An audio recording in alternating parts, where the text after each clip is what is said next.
Backman talent আজকে আমি cake খাচ্ছি। আজকে ও কেক খাচ্ছে, ওর back to man challenge. Hello বন্ধুরা, দেখো ওর ব্যাক টু ম্যান চ্যালেঞ্জ, ঠিক আছে? ও নিজে নিজে এই নামটা দিয়েছে, আর ও নিজে নিজে একটা ব্লগ করে। ও বলছে মাম্মা আমি একটা ব্লগ করব, তাই বলছে হ্যালো গাইস, আমার ব্যাক টু মাই চ্যালেঞ্জ। তুমি কি খাচ্ছ? কেক, কি কি কেক খাচ্ছ? Purple cake. Purple cake? উরি বাবা, পার্পল তো কালার, কিন্তু ফ্লেভারটা কি আছে এটা? পার্পল। পার্পল তো কালার, কিন্তু ফ্লেভারটা কি আছে বলো? Cherry cherry. Cherry cherry. হ্যাঁ, ভালো লাগছে। কে নিয়ে এসেছে? পাপা নিয়ে এসেছে।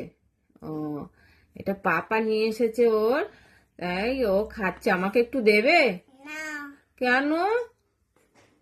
ওর পাপা নিয়ে এসে আমার